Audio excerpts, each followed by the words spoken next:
Hey everybody, Flash Freak here with Nightfall. We're going to go ahead and do a review on something a little bit different than usual. Done comic reviews. This is comic adjacent, I guess you can say. Yeah, I mean it's comic book related. What we're going to be reviewing is one of the best TV shows that I have watched. I made Nightfall watch it.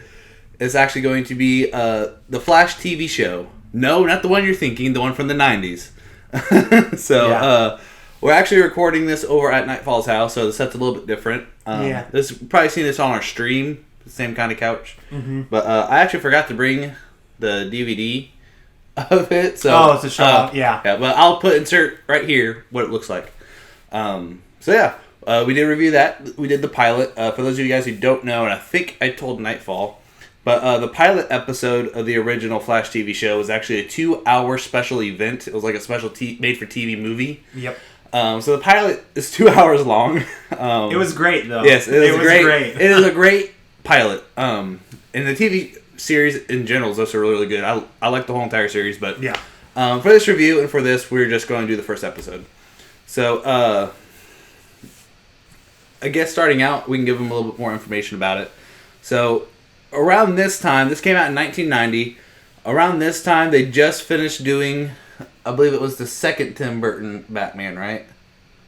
I don't remember. That's about the right time. I think they just finished doing that one because their third one was going to release in 1991, and that's the one that had the bat nipples. Yeah. So the one with George Clooney. Yeah. It was a colossal failure, and that's what kind of ended this TV series as much as the whole entire universe. Yeah. But the Flash TV show was meant to bridge the DC movie universe into the comic TV series. So, you'll see it kind of in and out of the pilot. There's a lot of very, very dark moments. I mean, not like gruesomely dark, but like just dark. You can tell they were trying to go with a Tim Burton Batman, original Batman movie feel. Yeah, like it's literally very dark. At one point in the pilot, they actually say like, "Oh, it's a red demon." And he's actually like commenting one time. He's like, "Man, he actually does look like a demon." Yeah, it's creepy. It's creepy. Like, if it was Batman, it'd be terrifying. With the Flash, with that red suit, it's just even more terrifying. It's just even more terrifying. It was weird. It was really weird. But the idea for this was it was supposed to carry that universe into the TV show. Cause after I think they had like the idea to do at least 3 seasons of the Flash originally, and then they were going to introduce, I think it was Wonder Woman or Green Lantern again. I can't remember the exact plans, but they were trying to carry over the Batman and Superman movies into like one, kind of like what they're doing now. They're trying to make it like one cohesive universe without having a multiverse. So it actually would have been canon in both the TV show and in the movie. Yeah. Unlike nowadays, the Flash and Arrowverse is its own multiverse with the movies technically connected, but not really. It is now. Well, it is. It is now after the, what is it? The Infinite Crisis on Infinite. Yeah. Yeah, it kind of is, but... It is, but it isn't. They had like a cameo appearance of Ezra Miller appearing on there. Yeah, loved that. Yeah, that was great. I'm glad that they did that. But I don't think, except for that one little small thing, I don't think they ever really kind of talk about the movie universes at all. They don't. But yeah, so this thing kind of can go with what's going on for this is... Like I said, that's kind of the mindset of how this TV show was meant to go. So, and it's funny too because there's only been 1 season of The Flash. A lot of people think it's because, it was a terrible TV show. It wasn't. That's not the case. It was actually good. The pilot's actually really, really good. Yes. And we're going to get into that a little bit more. But the reason why it was canceled, like I said, is just because the universe in general just kind of failed. And all the promotional material was actually leading up to a season 2. And they just never made it because... the Batman movies pretty much ruined it for them. Yeah. So, but for any of you guys who don't know, I have commented on it before. I have a signature. The person who stars in this is John Wesley Shipp. A lot of you guys may know him from either 90210 or for the new Flash series, he plays Henry Allen. And this one, he plays Barry Allen. And honestly, that's the main lead character in this.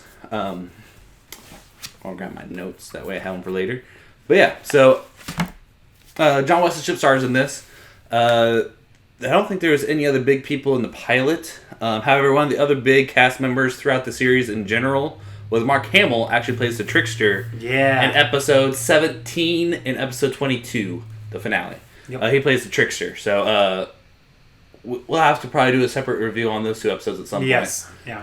And he even shows up to reprise his role role in the new Flash TV show. And I think so that was really cool. You saw that, I think. Yeah, right? I've seen that episode. So we'll probably do a review on that episode again at some point in the future. But this, like I said, we're mainly just going to be focusing on the pilot. Yeah. So jumping right into the pilot here. Few things that are distinctly different for fans from back then and from now. Barry Allen's still the same. Everyone knows that. One of the biggest differences, besides him still being a criminal scientist, first off, he has a brother. Yeah, that's strange. Never happened before. Yeah, that was really strange. His brother's name is Jay Allen, so kind of a nod to Jay Garrick. Jay Garrick, yep. Henry Allen is alive, which he's alive in the TV series and stuff too. Yep. And he is a complete jerk to Barry.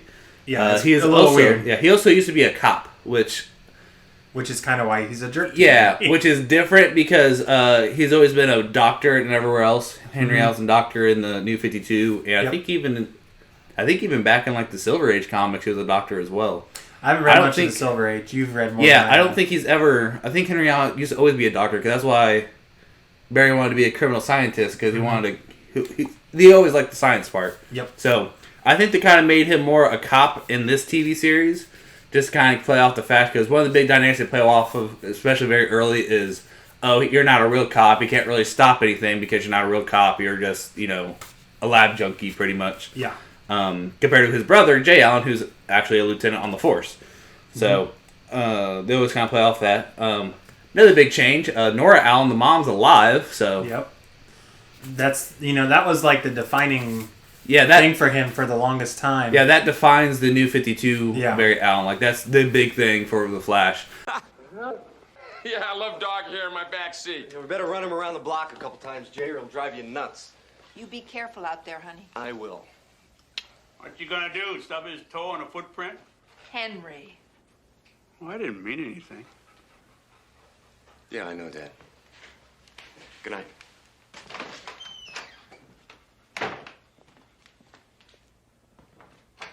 Barry! That's why Flashpoint happened and everything else is, Nora Allen's death. So, and I think the big part of that is because, so the Reverse Flash, for those of you guys who don't know, like Reverse Flash has always kind of been a villain of Barry per se. So he used to be called Zoom back in the day, and then they made Zoom and Reverse Flash 2 completely different characters. Yep. And the Reverse Flash that you guys see in New 52 is kind of a newer character, and that's why his origins kind of more focuses on that, compared to Zoom now being the black character, the Savitar? No, no, not Savitar. The Black Flash is Zoom.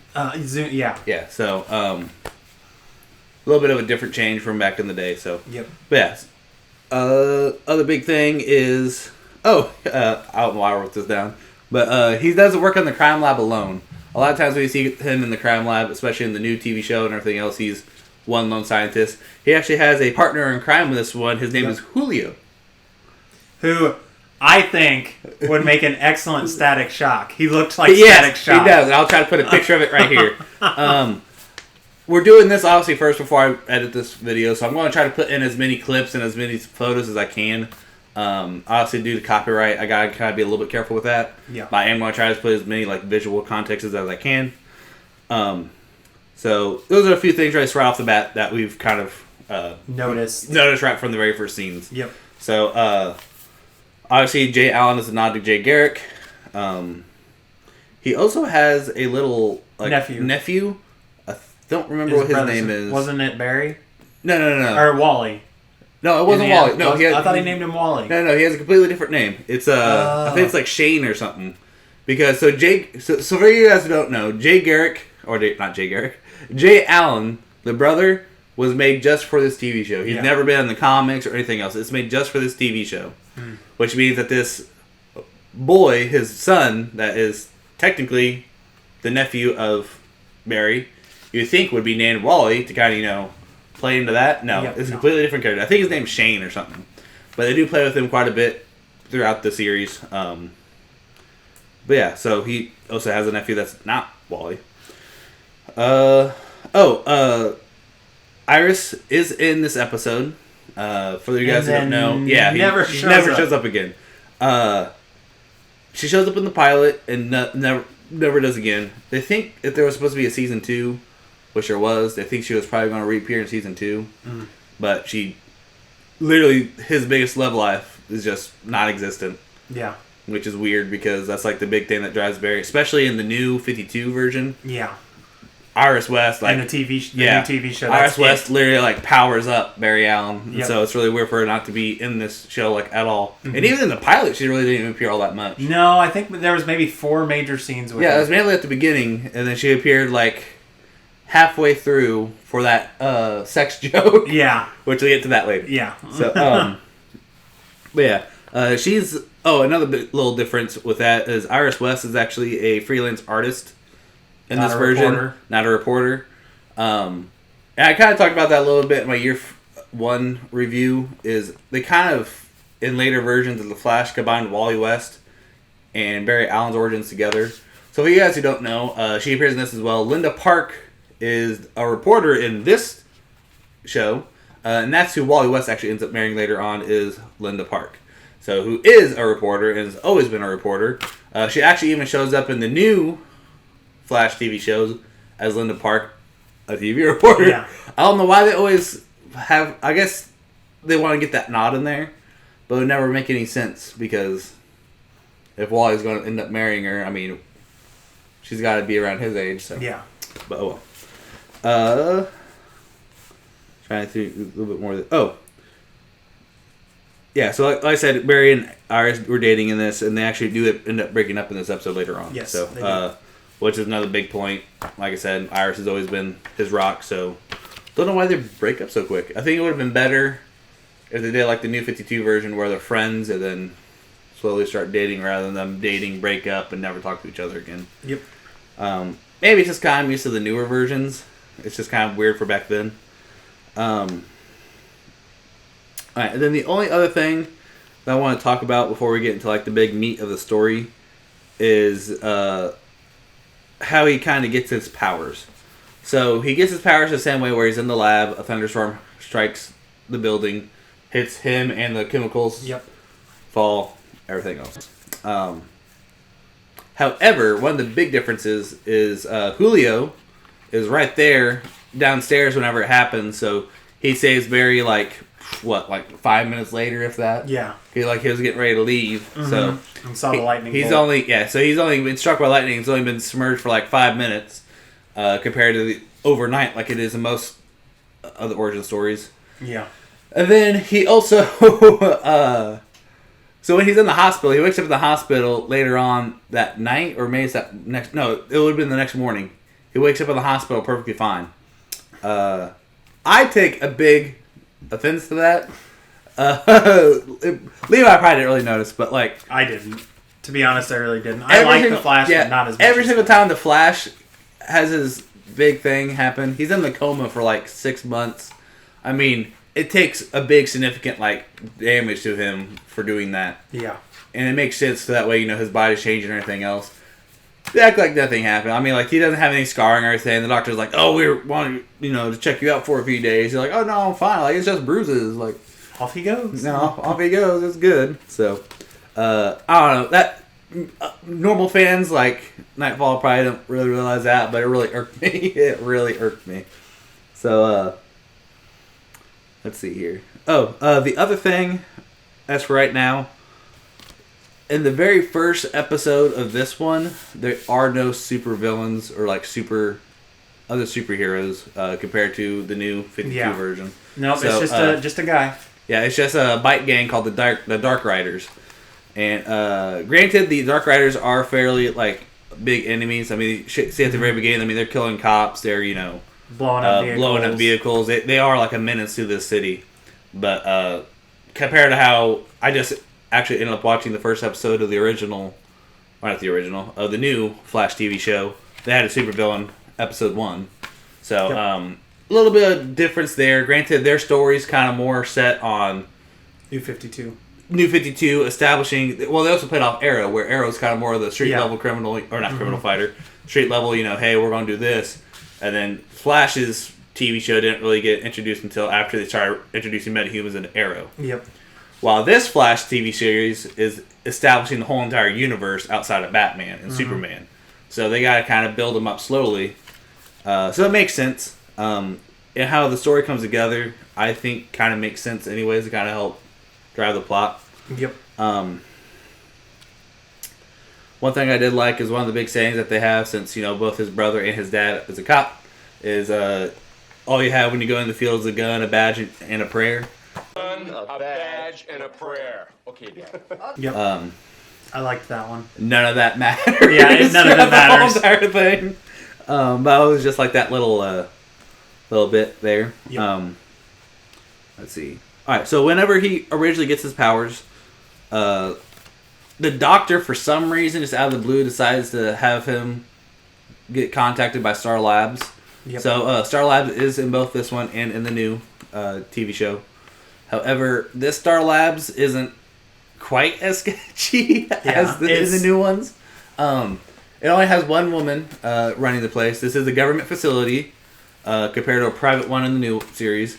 It's a government facility, even though she doesn't want her government employers to know what she's doing. Yeah.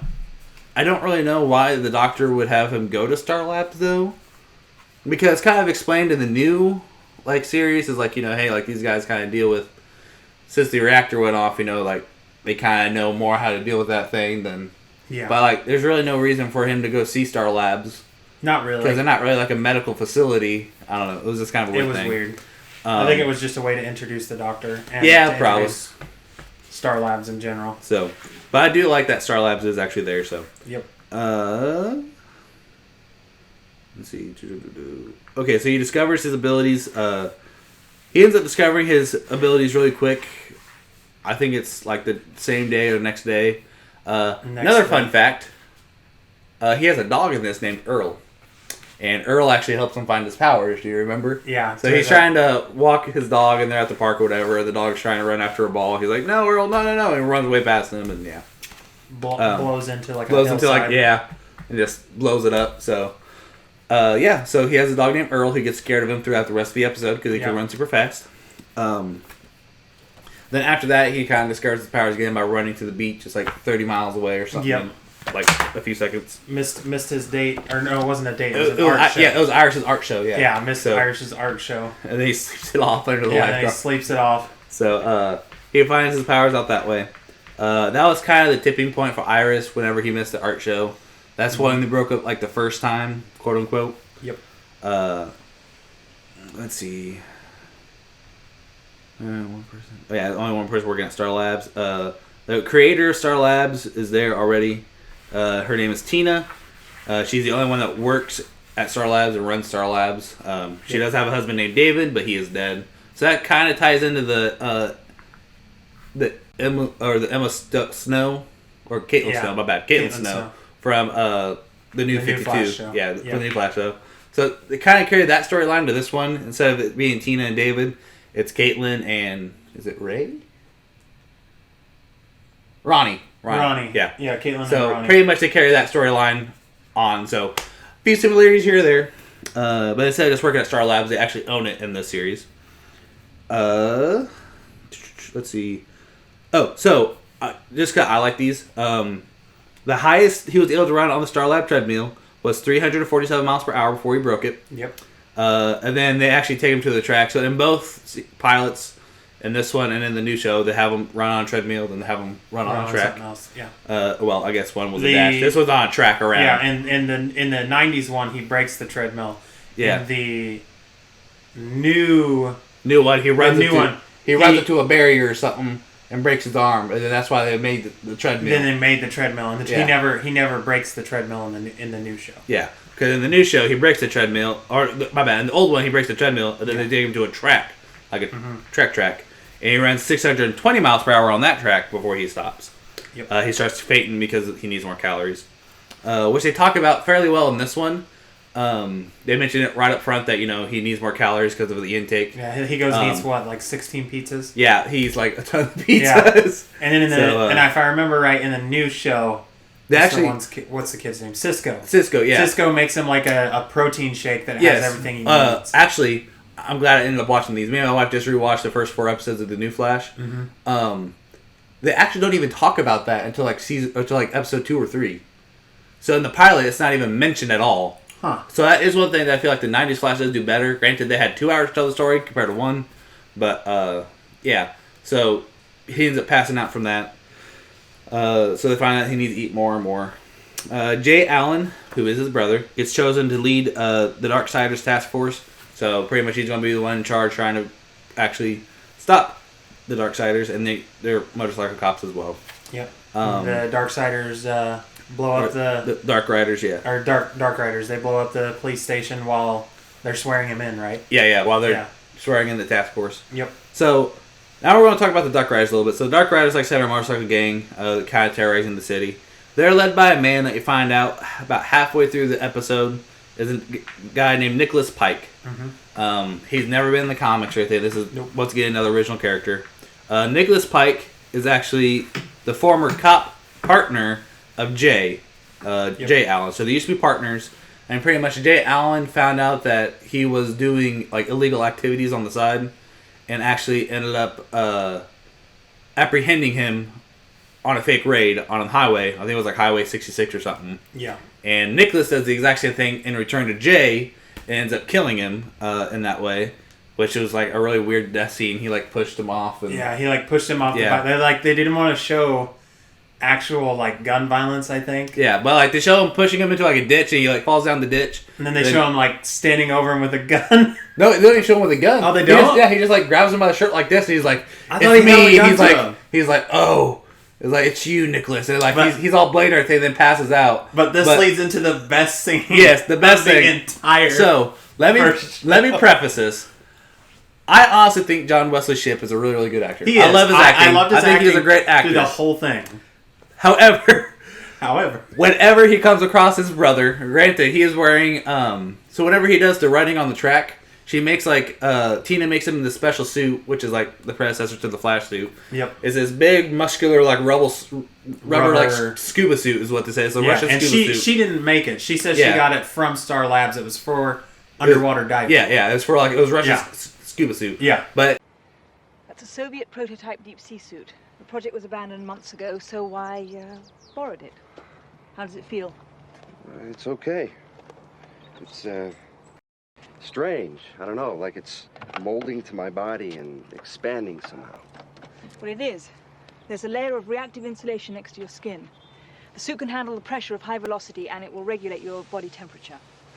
Well, listen, my skin isn't affected by speed. It conforms to the body and like insulates it, which is why they explain why it makes him look so muscular. Yep. Because John Wesley Shipp, they just show shirtless, like is a muscular guy, but like he's overly muscular in the suit. Yes. So he's wearing this suit already, no collar or anything, just a suit. It stops like right here on the shoulders.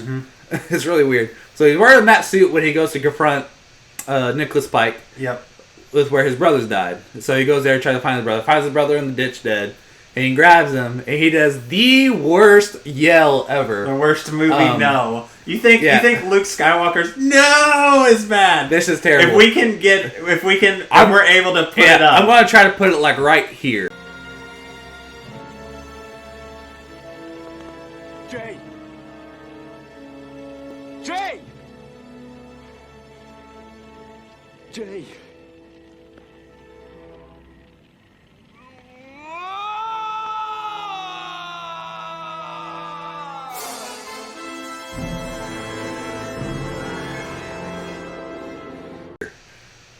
I hope that played. But yeah, so this is the one thing that really made me laugh. I did have to warn Nightfall ahead of time, like, hey, like this is really cheesy right here. It was.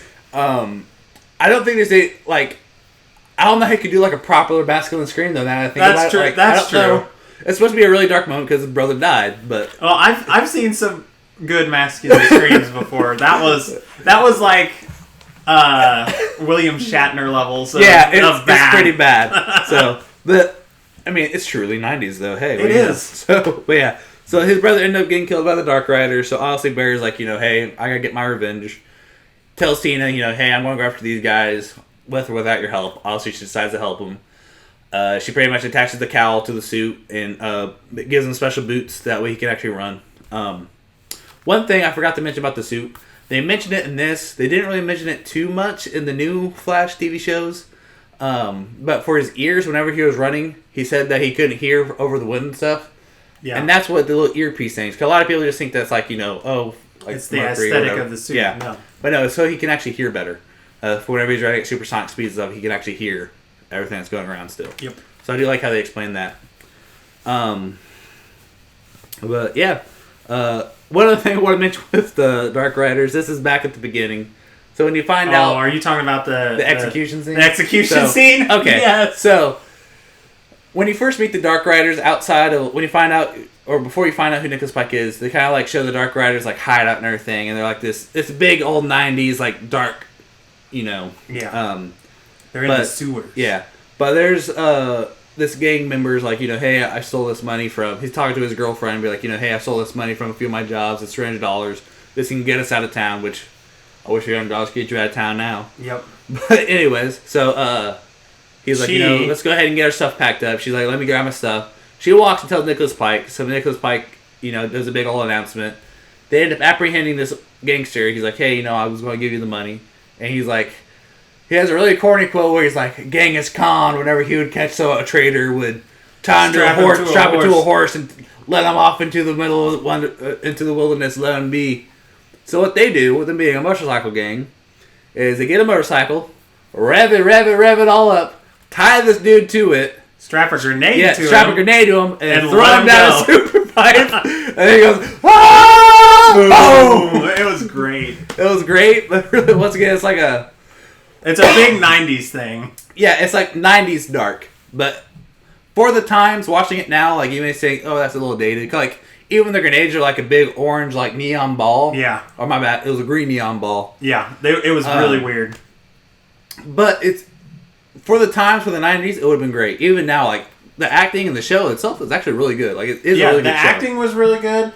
Even the action scenes, like I thought, man, this is back in the 90s. The action scenes, they actually portrayed not going to be. They portrayed super speed pretty well. Yeah, they portrayed the fighting super speed really is super like comic corny. Like it wasn't all dark and gritty corny.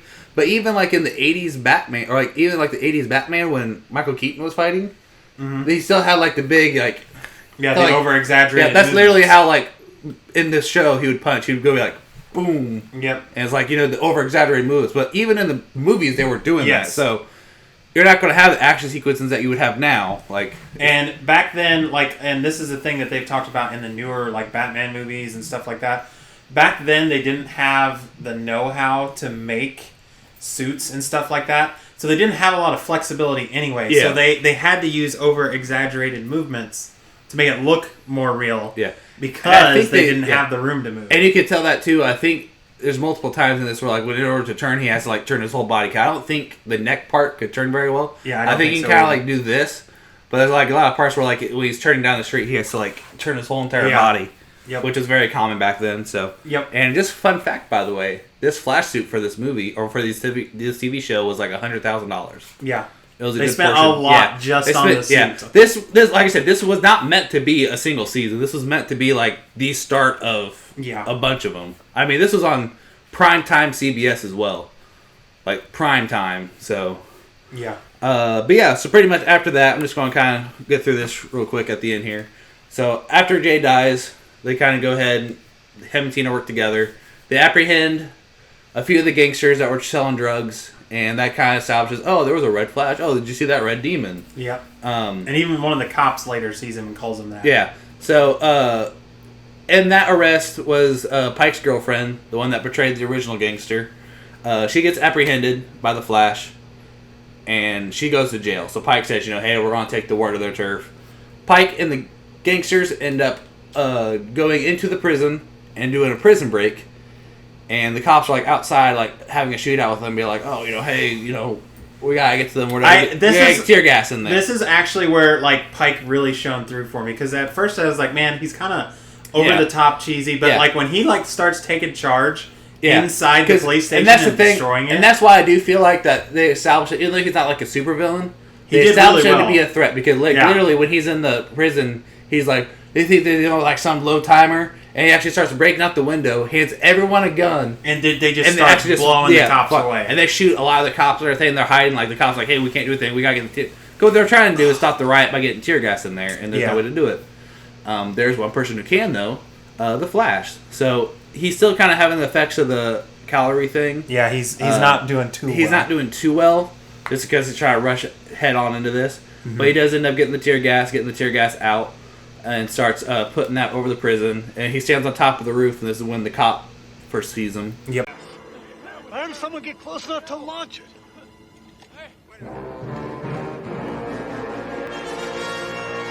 Attention all units. Prepare to move into the main building.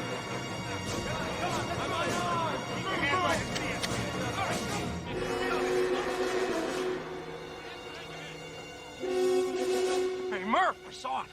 The thing, the red ghost. Sure you did, fellows. And I'm Marie Antoinette. No, I'm serious. He was standing right there. What do I have to do? Check you for head wounds? And they actually have a really cool thing. Like, oh, he got a head wound. Sorry. Before we get into this, one other joke I didn't want to tell. Remember when he first apprehends the cop, or when he first apprehends the gangsters, he gets picked up by the cops.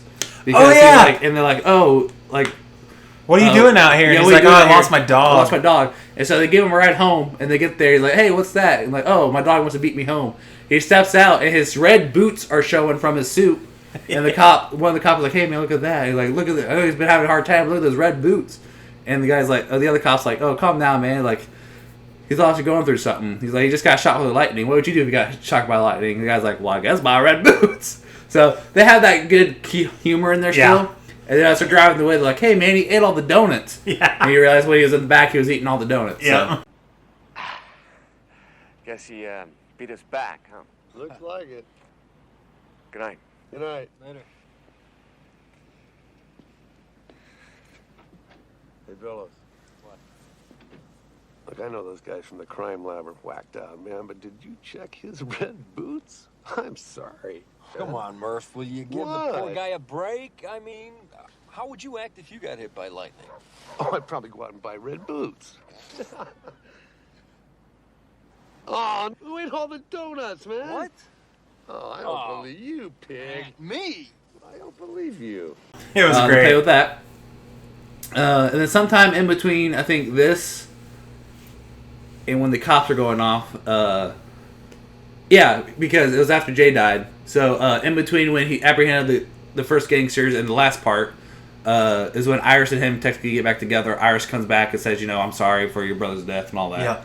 Yeah. They do end up hooking up. They do the dirty. Yeah. And there's a big joke because they're in bed together. And she's like, oh, man, that was just like so fast or whatever. He's like, yeah.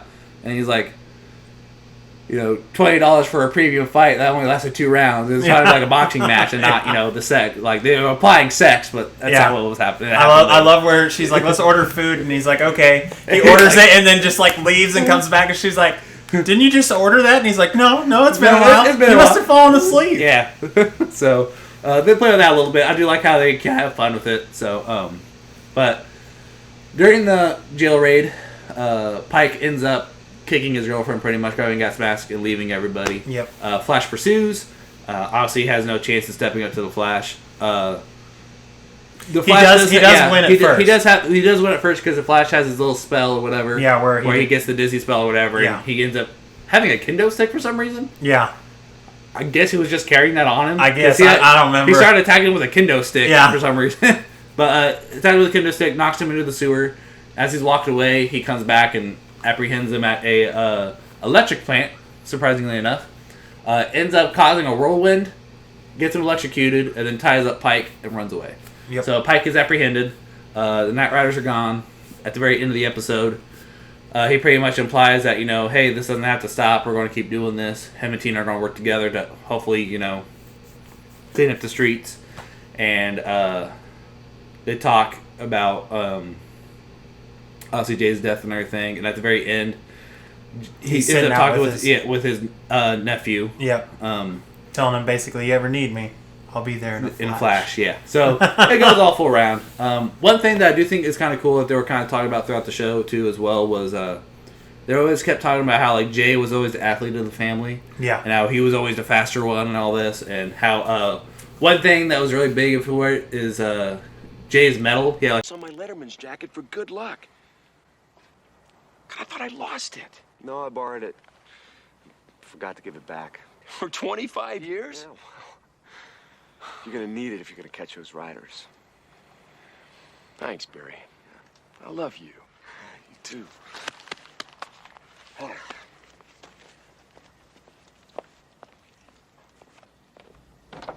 Hey, what else you have in mind? Wait till Christmas. a track medal that Barry stole and gave it back to Jay right before he died. And then when he died, the Dark Riders took it to their hideout, and that's how like Barry proved that the Dark Riders were going to take over. Yeah, we're going to attack the prison because like, hey, I found this at their hideout, you know. One of the big things with their father as well is at Jay's funeral, Barry was kind of telling his dad, he's like, hey, you know, we can stop this. I know how to stop this. And his dad has a very good quote where he's like, you know, you're the last one that we have, you know. You can't go out there. Your mother's already mourning one. Yeah, we already lost one of you guys. We can't lose the other. And he pretty much tells Barry, he's like, hey, the one thing I try to teach you boys is you don't go firing a gun without any bullets. And Barry's like, I do have a bullet. I am the bullet. So, I feel like the overall story is really well. I do feel like, I mean, I'm a super fan, obviously, so I'm a little bit biased, but that's why I wanted Nightfall in on this review.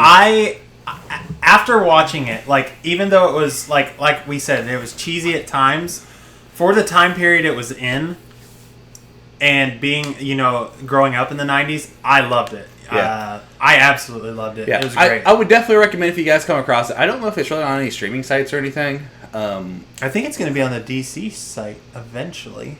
Isn't DC going to be HBO?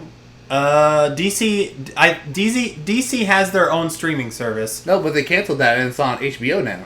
Well, maybe not. Maybe it's going to be on HBO then. Because that's why HBO's getting the Batman Beyond TV show and they're doing live action and all that. So I think it may be on HBO because I think HBO has all the previous DC EU stuff. Yeah. So it may be on there. But if you guys get a chance to watch it, I would recommend watching it. Now, like I said, you do have to kind of curb your expectations a little bit. It is from the 90s, so I'm talking early 90s. It's a product of its time. Yeah, it's a product of its time, but it's still good. It's very good. If you like if you do like the old Batman movies, like, you know, me and Brian enjoy them, and if you like anything by Tim Burton, you're probably going to feel at home watching it. A good example of how I like to describe it is like, you can't compare The Dark Knight with Heath Ledger. You can't compare that Joker to the 1980s Joker with Jack Nicholson. Yeah. Because they were both dark for their time. Like, that was a really good Joker, a really dark Joker for his time. Yeah. That can't stand up to the Dark Knight Joker that's Heath really Ledger. dark for even this time. Or the new Joker. Yeah. So, if you compare those two, like, obviously that one's going to look a lot more campy, a lot more cheesy. Mm-hmm. But for the time, that was really dark. Yep. I think the same with this, if you compare this Flash series to the new one, like, and that's why I try to use that as lots of, like, comparison. Yeah. Is because even though it's only like a 20 year difference, actually I guess it'd be 25. Yeah. It came out in like 2011. So I guess it'd be like 21 year difference. Yeah. It was different generations, because one was New 52, one was back in the 80s when, and that's another fun fact as well, when this came out, it's Barry Allen still, but Wally West has been the Flash in the comics for like the past 3 years. Yeah. Because I think Crisis happened in 87, so like, Wally West is the Flash in the comics. Barry Allen doesn't even exist anymore, but yet they want Barry Allen for the... That I did think was a little weird, but oh well. So, for the product of its time, I think it is great. So like, if you're going into it with an open mind of, hey, this is an older product, not compare it to... Yeah, don't compare it to the new Flash. Yeah. Don't compare it to the new Flash. It'd be like you'd have to compare the old Batman to, like I said, the Dark Knight. Yep. So it'd be a lot different. But I would definitely recommend watching it. Like I said, I would give it probably 8 out of 10. Really, really good. Like I said, it's cheesy in a few spots, but I still really love it. I don't know what you'd give it. I give it the same. I give it an 8. I loved it. So I didn't have any problems with it whatsoever. I felt right at home watching it. Oh yeah. So like I said, the only thing that really bummed me out is, like I said, they didn't really show a lot of supervillains, but obviously... But it was the first episode. Yeah, it was the first episode. It was the pilot. They're trying to get it going. Mm-hmm. They do end up showing villains later on. Like I said, the Trickster does appear. Mark Hamill. Mark Hamill. I think Captain Cold, I believe, shows up later on in the series as well. They have Mirror Master, I know, shows up. So, like, they do have other villains later on in the series. So, like I said, it's also kind of different just because they were establishing it while the Barry in the New 52 one from the CW show Arrowverse was specifically created to stop metahumans. Yep. So, it's a little bit different there. But, yep, like I said, 8 out of 10, loved it. I recommend watching it, guys. So, until next time, talk with you all later. See you guys.